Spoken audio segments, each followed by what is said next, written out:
In today's update, we're going to be talking about extragalactic invaders, solo Sith Lords, and the structure of future support for Thrawn's Revenge mods.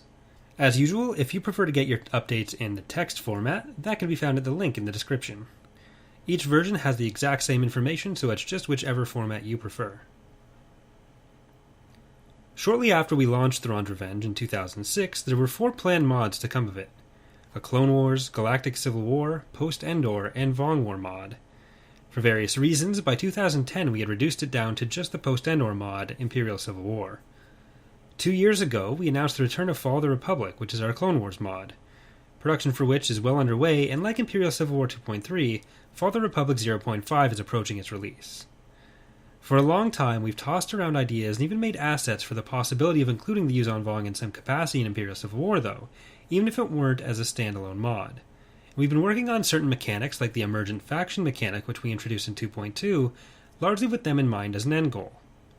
While 2.4 will be focusing on the Hapens as a playable faction, in 2.5 one of the major goals we have is that once you reach a certain point in the era progressive campaigns, the Yuuzhan Vong will attack the galaxy as an emergent faction, giving your established war machine a new and deadly enemy. This, of course, comes with other potential things the Vong could be involved with: dedicated galactic conquest maps, a playable faction, and a large number of other possibilities for an expanded timeline. With the last few Vision of the Future news updates, we've spoken about some of what we plan to add to Imperial Civil War over the next few releases, with overviews of some of the factions and how they'll be used.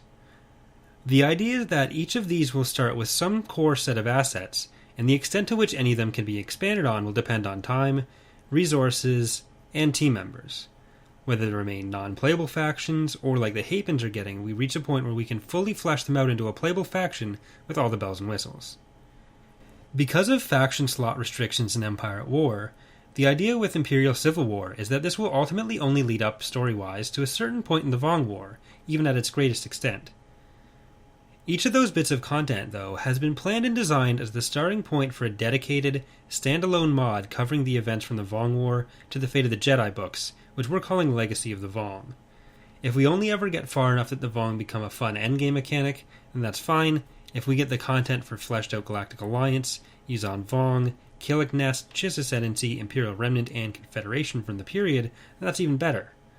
Valerie, our concept artist, has been working on some renditions of units that could show up in a variety of scenarios, on top of her work designing the Hapens and other concepts for Imperial Civil War and Fall of the Republic.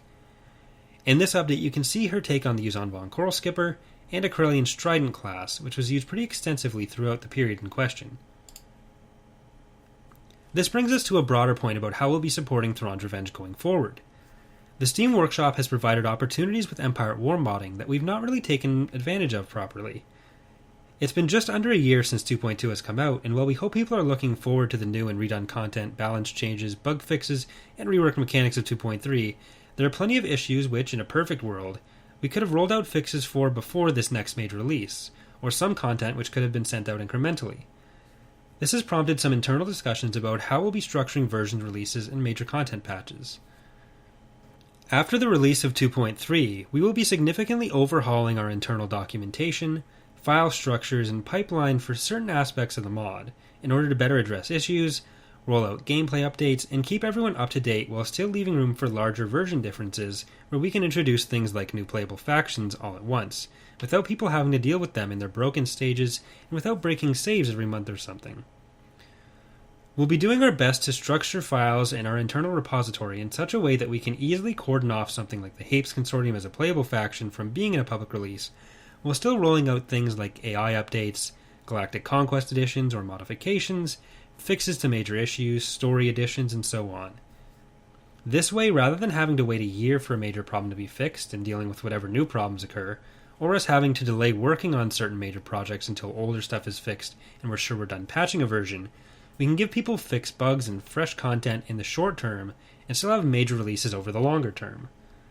This will take a little bit more setup, but it will also help make things more modular, a process we also started while working on ways to develop Imperial Civil War and Fall of the Republic at the same time without repeating work, and it makes it all the more possible that Legacy of the Vong can be a real thing. That's all we have for today. If you'd like to follow development more closely, we have a Discord server which the mod shares with this channel. You can find the link for that in the description. I also do frequent preview playthroughs on this channel showing off what's being worked on, what's coming up in the mod, and this month we should be starting a Fall of the Republic preview playthrough as the CIS. The Republic will be coming after that, so if you're interested in checking those out and you want to subscribe to the channel, I'd appreciate it. And thanks for watching. I will see you next time. Bye, everyone.